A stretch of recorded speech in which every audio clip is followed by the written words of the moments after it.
Welcome to the show that gets Christians thinking about faith and politics. Get ready to challenge the status quo, expand your imagination, and tackle controversy head on. Let's stand together at the intersection of faith and freedom. It's time for the Libertarian Christian Podcast. Welcome to another episode of the Libertarian Christian Podcast, a project of the Libertarian Christian Institute and part of the Christians for Liberty Network. I'm your host, Doug Stuart, and I have on for his third appearance on the Libertarian Christian Podcast, Connor Boyack, who is president of the Libertas Institute and a thought leader in the liberty movement. He has influenced millions of families through the creation of the Tuttle Twins books, guides, and now a TV show. And most importantly, he's living outside the law through his beekeeping practices and consumption of contraband honey. And today he joins us to talk about his Tuttle Twins guidebooks, including the most recent book, Modern Villains. Connor, thanks for joining us. I love that intro. Thank you. Thanks for having me. This is great. Good. I always make sure to give something to my guests in some capacity to make sure that they're not just doing me a favor, that they're enjoying the time we have. So anyway, you've got a lot of books out there. I don't remember the actual number. I think it's like in the 30s in terms of like the number of books that are published that have your name on it. And obviously you're fairly well known for the Tuttle Twins franchise of books. And as many of us have sort of read and purchased and read through with our children have grown up in some ways with the Tuttle Twins. And I have teenagers now. And you've also adapted to the fact that people who got in early on with younger kids are also have older kids now. And so you have books for slightly older children. And of course, these are easily good for adults, as we'll probably talk about. So talk a little bit about the evolution of the Tuttle Twins as sort of a franchise in the liberty movement, so to speak, and how you approach writing for these diverse audiences. Well, when we started out in 2014, we were just focused on producing children's books. People would say, what age range are these for? These are our kind of core storybooks that we're most known for. And we would reply, 5 to 11 years of age. It's kind of a broad age range. But what we found over time is that teenagers were reading these books, even though the format was beneath them age-wise. The ideas were often very fresh, and meaning that they had never really encountered these ideas before. And so certainly the parents themselves, we started hearing a lot from mom and dad being like, hey, I never learned this in school. That made a lot of sense. Now I know how inflation works or whatever. So we ended up seeing these more as family resources rather than children's books because we were hitting such a wide age range. But still, we felt like the simple story format of the children's books had its limits. There's only so much that you can introduce content-wise into a 60-page fully illustrated book. So we decided to create a series of, actually 2 separate series of books for teenagers. The other one is their fiction books, kind of following the choose your own adventure format. We call it choose your consequence. And so people, trademark issues, obviously. And so we have a lot of fun with those. But then with these nonfiction guidebooks, it was, I think the inspiration for this, I was at FeeCon. They don't hold this event anymore, but a few years ago, Fee held an event, and they had this sampling of some of their books. And there was one there called like a guide to something. I don't even remember what it was, but I remember seeing that and being like, guidebooks, that's a great idea. And so we ran with that. We now have, I think, 5 guidebooks. They're nonfiction on a wide range of topics. And so the idea is like these kids who have been grown up reading these books, we can get them to chew even more deeply on some of these ideas by giving them, in this format, even more educational content beyond just the storybooks that we started with. Yeah, so these are, more strictly nonfiction, basically. Yep. Okay. Slightly bit of a side note. Did Jordan Peterson collaborate with you at all on your most recent Tuttle Twins book? So we got his team's blessing to do the book. If you know this, but for the benefit of your audience, our children's storybooks, they're all kind of inspired by an original text, iPencil or The Law by Bastiat or Economics in One Lesson by Hazlitt. So if the person's dead or whatever, we just kind of run with it and say, we're doing it. And at the end of the book, we're like, hey, this is the person, whose book ours is inspired by. But if that author is alive, we try and go get their blessing because we don't want to cause problems. So we got his blessing, but they chose not to do. We pitched a collaboration, but he had just signed on with Daily Wire, and they're kind of focused on building out their own kids' content Yeah. Daily Wire kids or something like that. And so they felt like working with us might just cross streams in a way that the Daily Wire bosses might not like. So that was unfortunate. I thought that would have been a really fun opportunity to partner up together. But at least we got his blessing. And so now those rules for life are taught in a fun format to little kiddos. Do you know if he's read them, or have you sent them copies and gotten feedback? Yeah, we sent them copies. We sent them to his daughter, Michaela, has like a 6-year-old or something. So we sent her a copy. And so I presume so, but I don't have actual knowledge. Yeah. So I don't know. Okay. So the guides, does your team write them, or is this like solely you sitting down at a cabin remotely so you have no distractions and writing them yourself? It's a little bit of both. In recent years, I have employed some ghostwriters and content creators to help, especially with like our history book. That's a team effort, both on the writing and the illustrating side. And so for some of these book projects, I take more of kind of a mastermind route to kind of be lead writer, but then others are helping. So that just helps me produce content a bit more quickly, where I can sit down and say, okay, here's what we want to talk about. Here's the different ideas. What's funny about this is a totally random aside, but I've been playing lately with ChatGPT, because it's like, if I can come up with the ideas and the master plan, and here's all the content and here's the format, and then I can, whether I hire a ghostwriter or some college student or ChatGPT, it's like, oh, hey, will you create some text around this topic in this format? I'll have to go in and massage it and change it or whatever. But just that idea of accelerating your ability to work. Like, I don't love it necessarily, but I have been playing with it a little bit. I don't love it in the sense that it's not perfect. Like, the stuff that ChatGPT outputs isn't stellar stuff. But anyways, I'm always trying to find like where are those efficiencies to help us go further, faster. So it's something we're dabbling with. I'll be curious to, I'm sure it'll just keep getting better and better. And before long, we'll just be reading books written by AI. And then that's really going to call into question our humanity. And what does it mean to be content creators or curious, or I don't know. It's just lots of fascinating questions there. Yeah, it's definitely, especially for parents who have kids who can sort of use this technology, it's sort of upending the way in which they can do schoolwork. And not in a way, and here's the thing, it's not like, oh, hey, you use that, you're cheating, although that can be true, but it's often more like, oh, you're using that. Well, shoot, maybe you don't need to learn what you thought, what your teachers are assigning to you. Like it actually, from an adult perspective, challenges the base assumptions about what we need to learn. You know, like the quintessentials is you and I grew up with your teachers telling us, you'll never carry around a calculator with you all the time, so you need to know how to do this. Yep. Well, joke's on them, and they didn't know any better, right? But now we sort of realize that that's foolish to think that, oh, you'll never need to know this. And we can come up with marginal examples of when you would need to know this because, you know, your phone is dead or something like that. But outside of that, this is changing the way that even adults think about what they expect of their kids. I think that's exactly right. We've definitely built an education system based on what's called the just-in-case model. In other words, we need to cram these kids' heads full of so many facts and the Pythagorean theorem and mitochondria is the powerhouse of the cell and all these things just in case they ever need to use this stuff in the future. When, as adults, we all learn using a just-in-time, not just in case, but just in time. In other words, oh, my refrigerator broke. I need to now figure out what to do. Right. So just in time, I'm going to go watch a YouTube video or learn this stuff. And so that's a big part of what we're trying to do on the education side is really empower parents to say, like, here's a different way to do it. What we've grown up with in the schools is inadequate, and we need to do something totally different so that kids are educated in a way that speaks to their humanity rather than this weird artificial lab experiment that is the modern school. I know this isn't really part of the game plan for this conversation, but while we're on it, do you think that there is a portion of education that can be or ought to be a just-in-case kind of thing? I mean, there does seem to be, like Brian Kaplan talks about literacy and numeracy being sort of the only two things you really need, but I kind of regret not really paying attention in biology in high school, even though during 2020, it was a little tough for me to understand some of the scientific writings that were coming out regarding COVID.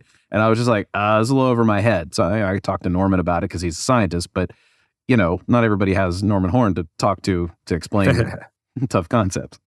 I think there's definitely a balance to be struck. I don't, for example, with homeschooling, there's a variety of methodologies that you can pursue, one of which is unschooling or child-led learning, where the kids are just Lord of the Flies, figuring out what they want to do, and you kind of give them free rein over their own educational upbringing. But I think with all things, there's balance. And so, for example, though my preference leans towards unschooling, or rather letting the children be the driver's seat of their own bus of life rather than being a passenger that someone else is driving to destinations that they want. I believe that my kids should have a certain amount of control. But I do think from the balance side of things, that as their father, my job is to expose them to all kinds of new information and experiences, because for all they know, something that I expose them to a year from now randomly becomes their life purpose and passion. And but for the fact that I would have introduced them to that, they wouldn't have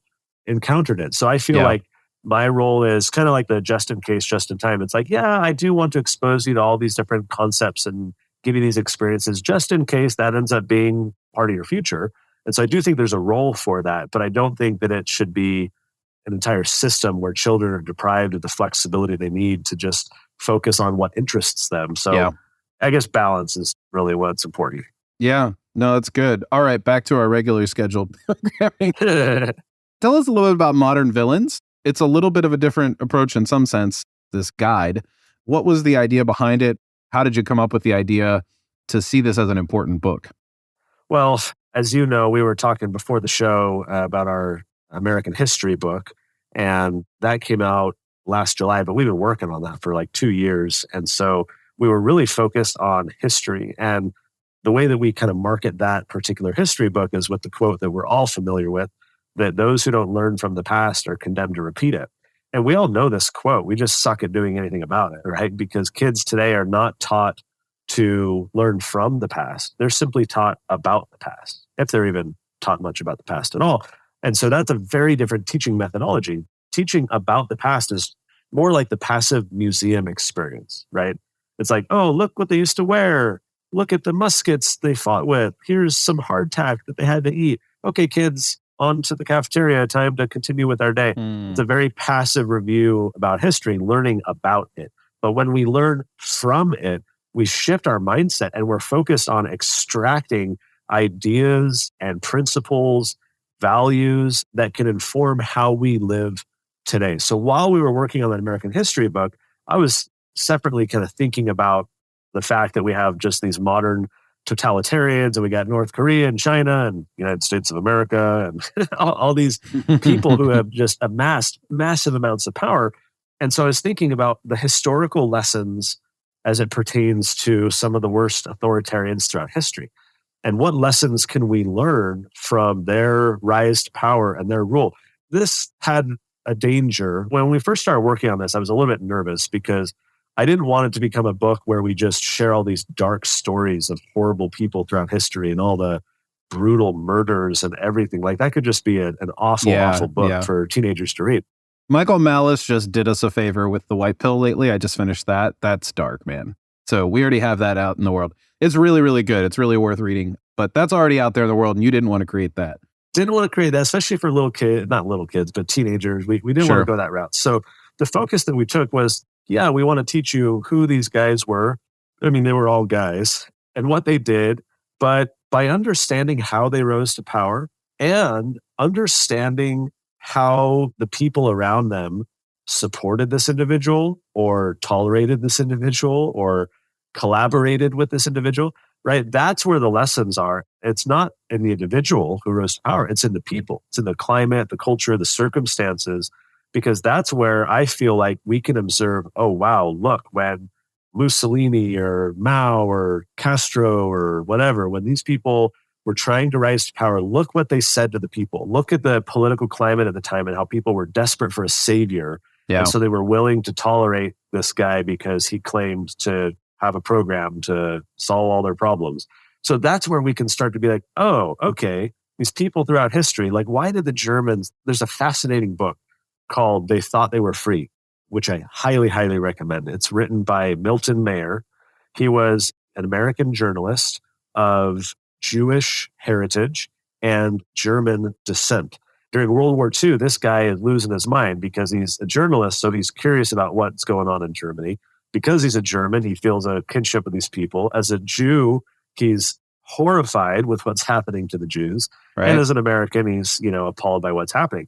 So he decides to go over to Germany. He's interviewing all these people after World War II and from different walks of life. And he's trying to understand, how did you go along with this, with the Nazis? How did you get to the point where you were supporting this? And so he's talking to bakers and teachers and politicians and all the rest. And I'll do it a profound injustice by trying to summarize this book into a few sentences because there's so many nuggets of insight in that book. Again, it's called They Thought They Were Free. But the basic summary is that people were habituated. It was all incremental. One individual said, look, if you had told us at the beginning where it would have gone, we would have objected. But because we didn't object to step number 1 and step number 2, when it got to step number 3, we didn't really speak out because we had become acclimatized to not speaking out. And everything was so incremental that when we got to step 4, we had habituated ourselves into a person who just goes along with it, makes rationalizations, and so on and so forth. So to me, like looking at these modern villains more broadly, it all boils down to what are the lessons we can learn from how these people rose to power so that hopefully we can prevent similar things from happening in our day and shift our mindset and our culture such that these despots can't rise to power in a supposed emergency or crisis where they say, hey, I'll save you. And suddenly we're in a totalitarian dictatorship again. That's the ultimate goal, is to learn from the past so that we don't have to repeat it. You talked about how we can learn history through learning from mistakes in the past and that kind of thing, but you don't go back very far. I mean, you order these in the order of, I think it was birth year.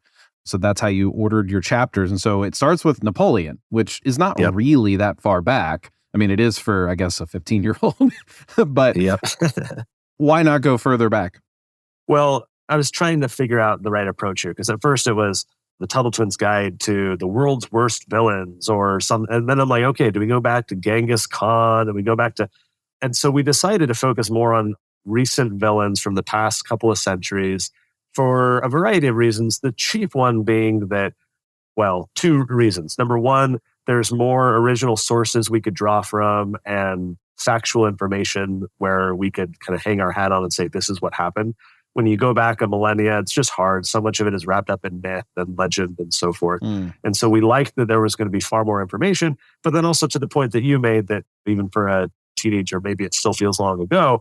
The counter argument there is that it's recent enough that, yes, even though it's 150 years or 200 years ago, like the world has changed a lot, but it's changed less than it did from back in the 1200s or whatever. So there's this relatability question of like, oh, that only happened a few decades ago. Like the world is familiar to them. Yes, exactly.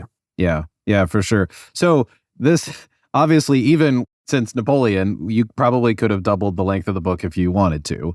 That's and right. so what were the criteria for choosing? And I'll ask a second question. What have been the most excluded villains that people ask you, why didn't you include that? Well, that's an interesting question. We haven't really got that pushback.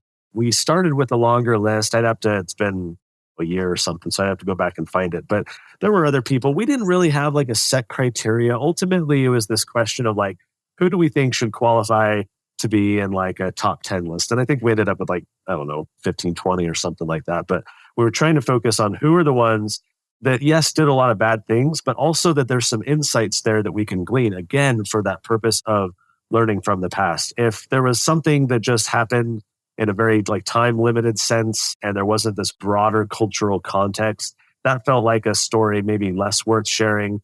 So we were trying to find the ones where this was like years long or decades long rule or process of rising to power, where there was enough time to understand what was happening in the culture and so forth.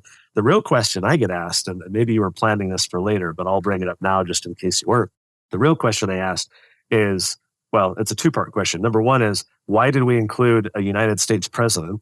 And then the second part of that question that I sometimes get is, why did we pick Wilson over someone else? So, see, I'm a libertarian. I know exactly why you chose Wilson. Yeah, right. Although, well, I'm looking at this list. I think it's about 20 based on my just real quick glance here. And all of the people, Wilson accepted, are people who, if you look down the list, an adult would look at that and say, yep, they belong here, they belong here. The one person that is like sort of counter expectational is the US president. that you chose. Yep. And even people who are skeptical of U.S. presidents, and I'm sure there might be a lot of libertarians who are like, well, you chose Wilson, but you should have chosen Lincoln, or you should have chosen whoever. You pick someone else. You should have chosen Reagan, or whatever. It is interesting that as a libertarian, I kind of understood why you chose Woodrow Wilson, although the reason you explain is actually something I didn't know about Wilson, which is that he was an avowed racist. Yeah. I figured you chose him because of things like the Federal Reserve, and I'm sure that sort of was the gateway in some ways. Maybe not. You can elaborate on that a bit. Yeah, no, that's definitely right. Like the traditional concerns with him are World War I and the Federal Reserve and the income tax and all these different things that are happening at the dawn of the progressive era. But there was also this aspect where he was just an authoritarian himself because of the culture he grew up in and the attitudes that he had. So it was tough. We waffled between, certainly Lincoln is an easy choice, but also FDR. Like in a lot of ways, we felt like... You threw in FDR, though, as a remark about what he did bad, I think, right? Yeah. So you got that in. He needed an honorable mention, right? And so... Yes. To me, it's like we could do a separate book all about all the flaws and atrocities of the U.S. presidents. And maybe someday we will, just to try and dethrone in people's minds the greatness and grandeur of these people who in their own way are kind of these mini despots who, as the federal government grows and executive power centralizes in this apex of the presidency, it's just going to get worse and worse, I feel like. Yeah. And the reason I noticed Wilson in comparison to all the others is that you're not setting out to simply be provocative and say, well, all these people you thought were good are actually villains. Even with Wilson, you don't quite do that. And so it's very clear. You go through the list and you're like, okay, yeah, these are villains. No one's going to say, I'm going to ask you here in a little bit to say something good about a few of them, but most people, except maybe Karl Marx, people are going to say, oh, yeah, of course they're on this list. So you're not setting out to sort of unindoctrinate people, which actually I think is kind of a good thing. My guess is that as you were writing this book and doing research on the people, that you had a cursory knowledge of pretty much all of them. What are some really valuable lessons that you learned personally as you were doing the research?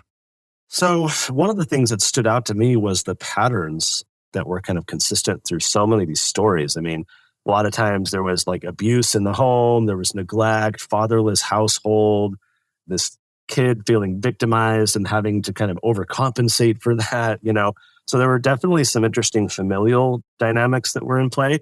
But then also just like, again, so I wrote a book years ago, 2014, I think, called Feardom. And the subtitle is How Politicians Exploit Your Emotions and How You Can Stop Them.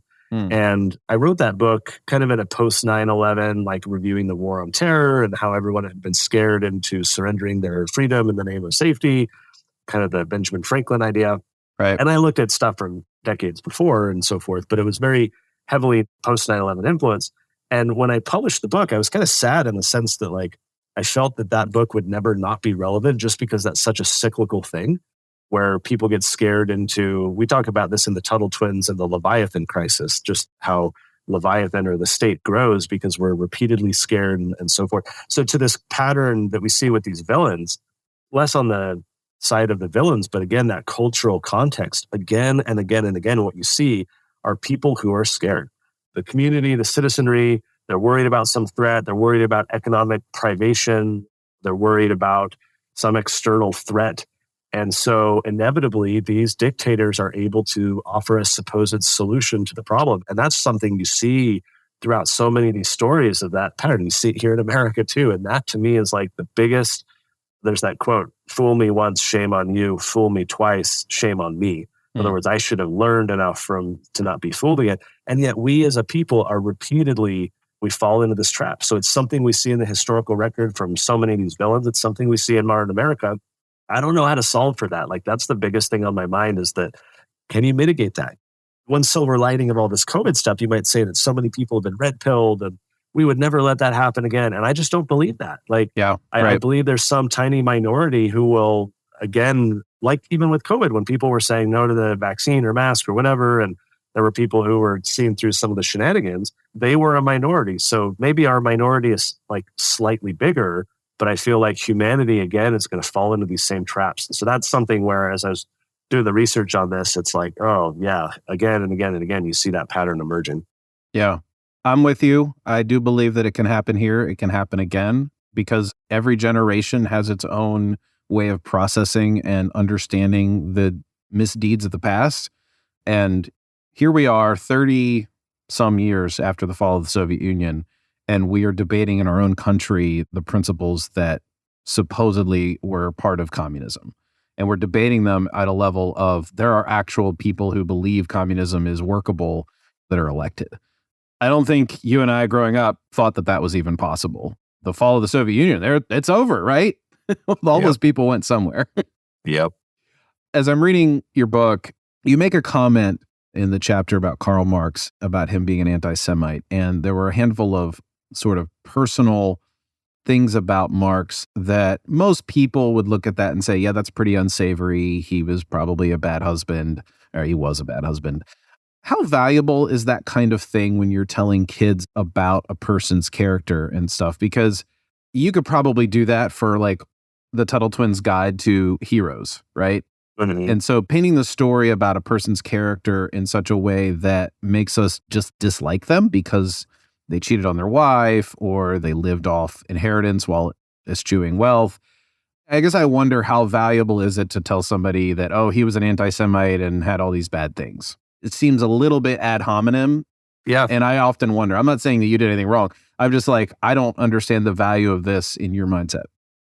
That's a fair critique. In response, I would say from why we kind of went that route or included some of those things, these individuals did not commit atrocities in a vacuum.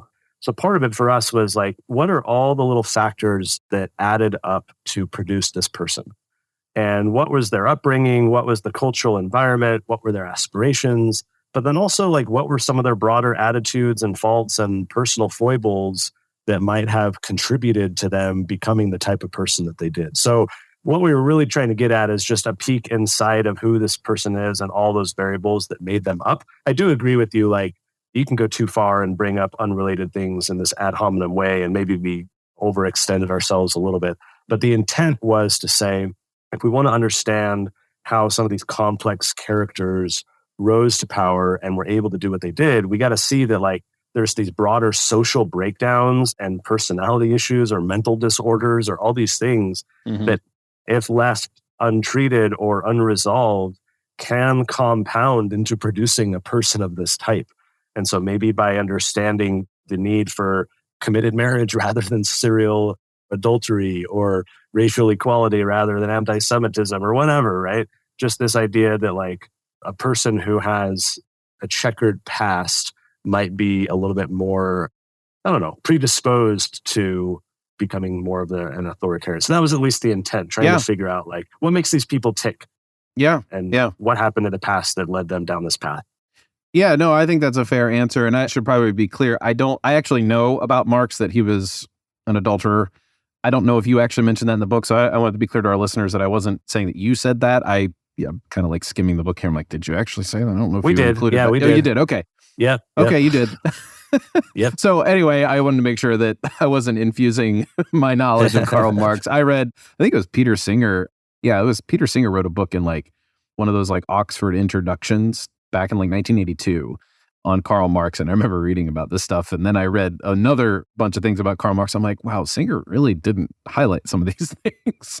It was a book entirely on Marx. Anyway, okay, no, I like that answer. That's good. I think it does give a context and it wasn't just random, hey, here's bad things about the person. So that kind of avoids the ad hominem way of thinking or critique in and of itself. Another question about this, how much did religious belief, either by the people who you're highlighting, these men who you were highlighting, factor into their agenda and their rise to power and maybe even their rhetoric in gaining notoriety? Yeah, that's a super interesting question. I mean, certainly when you look at Marx or Mao or some of these people, very atheistic, very anti-religion, and yet then you have other people like, Mugabe and others who were very religious. They'd call themselves like Christian socialists.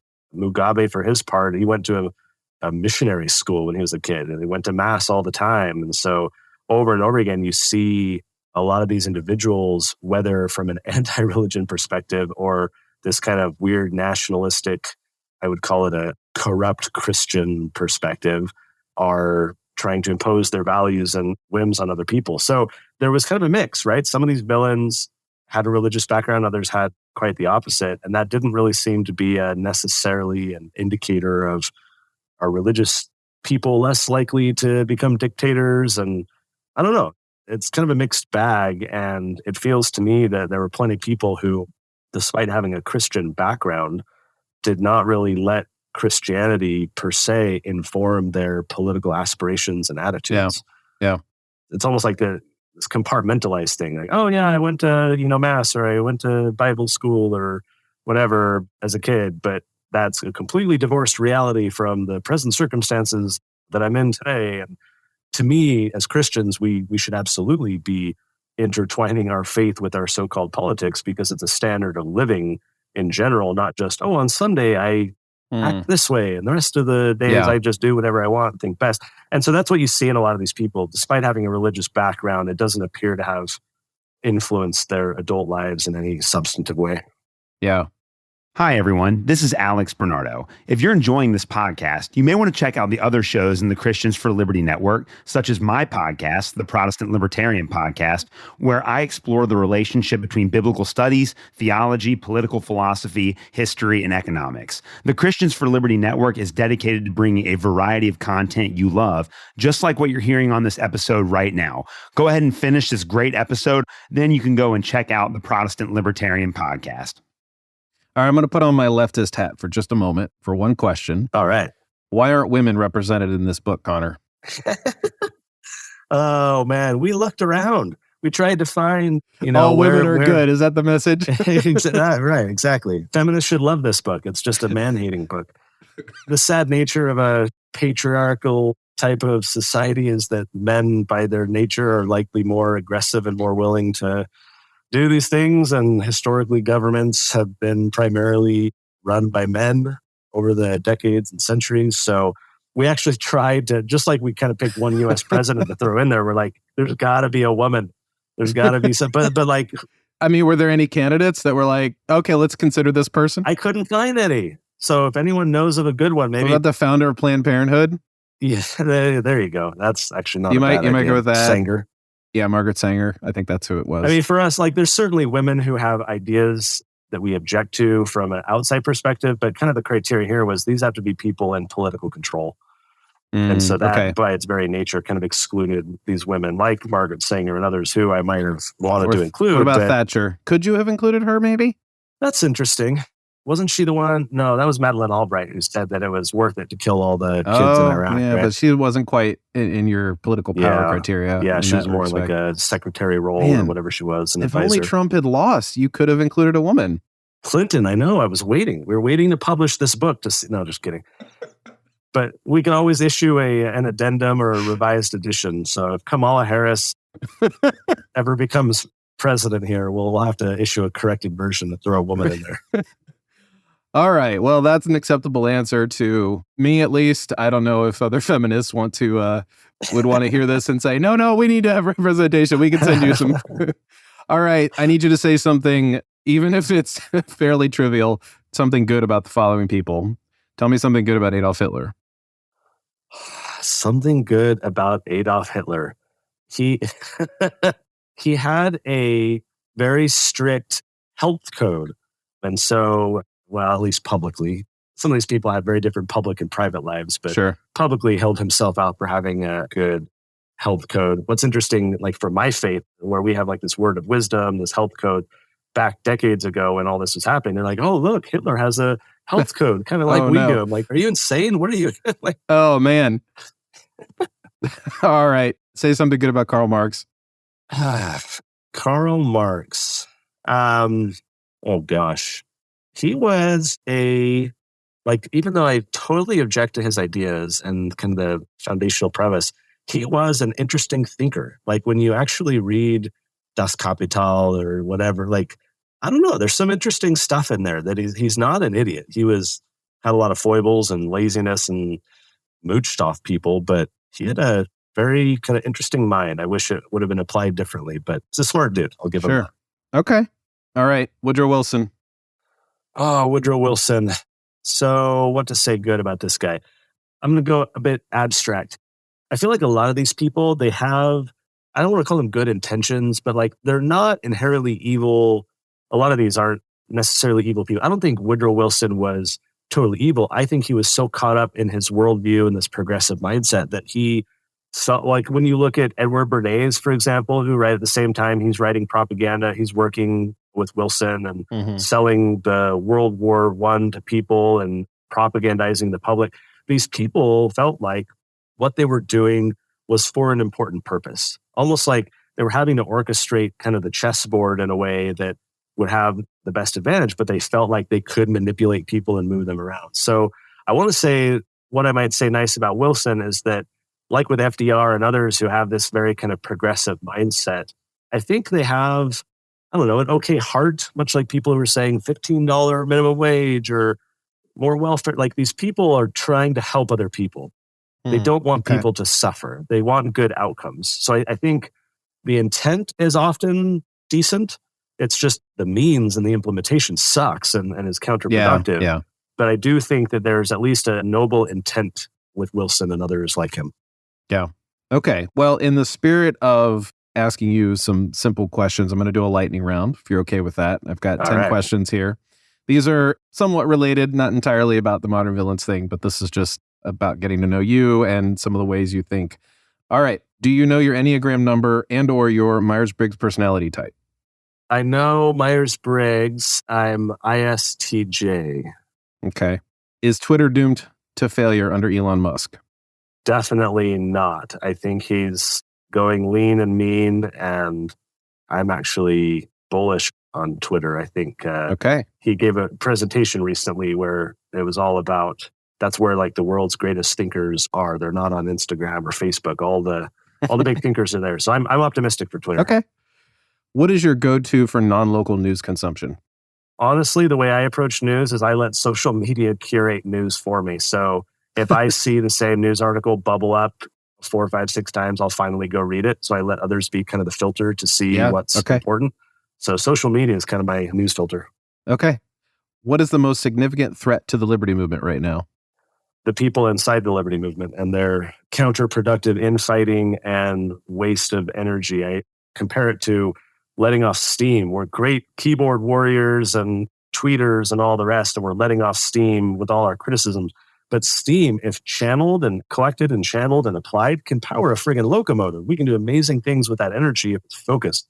So I think we are our own worst enemy, and few in the movement have the right focus and approach and tone when it comes to persuasion and actually trying to grow the movement.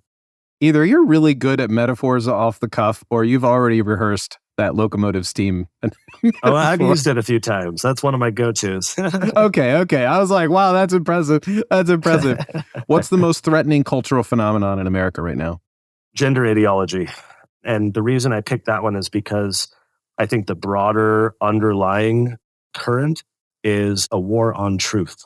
I think when we move away from objective reality and a shared set of facts, we move into subjective morality. You do you, speak your truth, do what you want. No one can tell you what is good or evil or anything like that.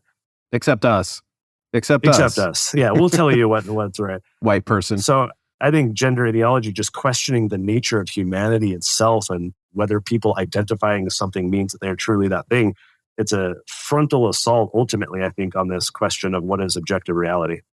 All right. Even in a whimsical, non-serious moment, have you ever thought about running for governor or president? No, I have considered running for the legislature many times. I've been encouraged a lot over the years. I finally sat down one time and I drew up a pros and cons list of it. There were like 2 or 3 pros and about 25 cons. So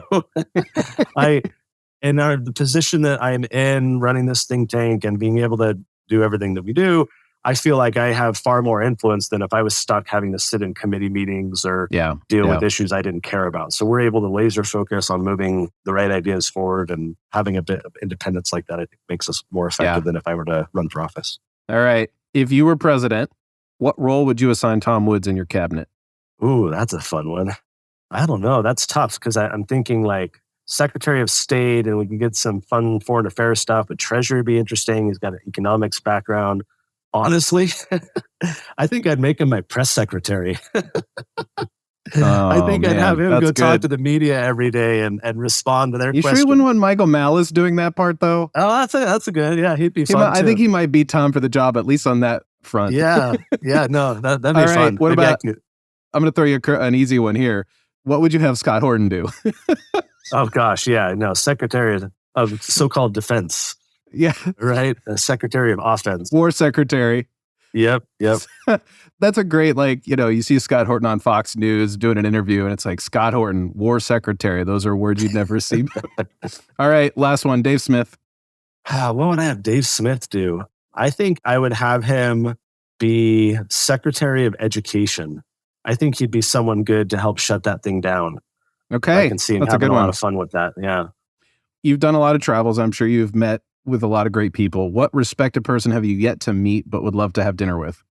Jordan Peterson. There you go. That's a good one. Now, Jordan is, or Joe Rogan. I would love to. I mean, Joe just seems like a hoot to hang out with.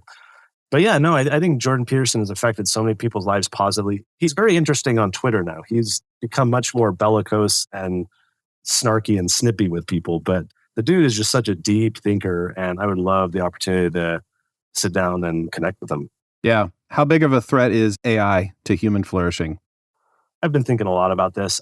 It's such a mixed bag. I feel like it's like guns. I mean, they do wonders to help equalize threats and allow a woman to defend herself against an assailant, but they're also used by gangs and murderers and the government, but I'm repeating myself, to commit all kinds of atrocities. So I feel like AI, it's going to do such amazing things for human efficiency and all kinds of positive societal impacts. But it's absolutely going to be leveraged by the state, and we're going to have social credit scores up the wazoo and all kinds of horrific dystopian type of government powers now. So it's tough. Do I want to shut down technological progress because I don't want the state to utilize that same tech? Or is there an area of blockchain or whatever where we can decentralize things enough such that you don't have these huge mega states taking advantage of the tech? So that's my concern, is with a centralized state where we're in a bad position for someone to abuse the tech. Yeah. All right. This is the last lightning round question, and then I'll just ask where people can buy your book. Me personally, I play this game sometimes when we get together with like new libertarians, sort of an icebreaker kind of thing. And it's, what is your one deviation from being a true libertarian? And I'll share mine first to give you an idea. Is I think that everybody should take a Sabbath. And so I would reinstate blue laws. I'd call them green laws so that the left would buy in. So what is your one deviation from being a true libertarian? Oh, that's interesting. I would compel every kid to read Tuttle Twins books in public school so that we can finally unbrainwash the masses. And I would make Tuttle Twins required reading in elementary and middle school. I'm going to tell you the adverse effects of that, Connor. Okay. All of the state apparatus is going to hire Ibram X. Kendi to write a series of children's books that will also be imposed on our children. See, again, it's that trade-off. You can do good things with a tool, and then you can do bad things with a tool. So, I mean, the more like provocative answer for me, even though it doesn't really work for your question necessarily, is abortion. Because the libertarian community is so split down the middle on this question of, property rights versus life. And so I get people saying, oh, but a true libertarian, I'm like, well, I think you can just as plausibly make so to me, abortion's a big one. I very much am on kind of the pro-life side and feel like parents should be able to kill their offspring. And so people challenge me for not being a true libertarian for having that position. I see. Yeah. Yeah. Well, that's definitely a challenge that we face when you are on the pro-life side.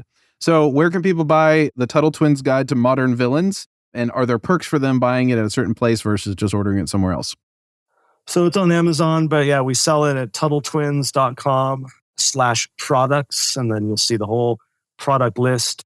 What people mostly do is they'll buy the bundle of guidebooks together, because then you're getting a little discount when you're buying them. We got a guidebook on entrepreneurship. We got one on logical fallacies, courageous heroes, and cognitive biases. So we're teaching all kinds of fun stuff. If you've got someone in your life who's 13 and up, definitely makes for a good little gift. And so buy the bundle. TuttleTwins.com/products is where you can find it. Yeah, and I would just say that the Tuttle Twins Guide series is beautiful hardcover, and they're actually not like large hardcover. And I'm sort of a book has to look and feel good in my hands kind of person. I do read on a Kindle sometimes, but I love good looking, good typeset, good designed, well-designed books that have good grammar in them, unlike the way I just spoke. Connor, thank you for joining me for this episode. I appreciate your time. And as always, I'm sure we'll talk in the future. Thanks, Doug. Appreciate it. Thank you for listening to another episode of the Libertarian Christian Podcast. If you liked today's episode, we encourage you to rate us on Apple Podcasts to help expand our audience. If you want to reach out to us, email us at podcast@libertarianchristians.com. You can also reach us at LCI Official on Twitter. And of course, we are on Facebook and have an active group you are welcome to join. Thanks for listening, and we'll see you next time. The Libertarian Christian Podcast is a project of the Libertas Christian Institute, a registered 501c3 nonprofit. If you'd like to find out more about LCI, visit us on the web at libertarianchristians.com. The voiceovers are by Matt Bellis and Catherine Williams. As of episode 115, our audio production is provided by Podsworth Media. Check them out at podsworth.com.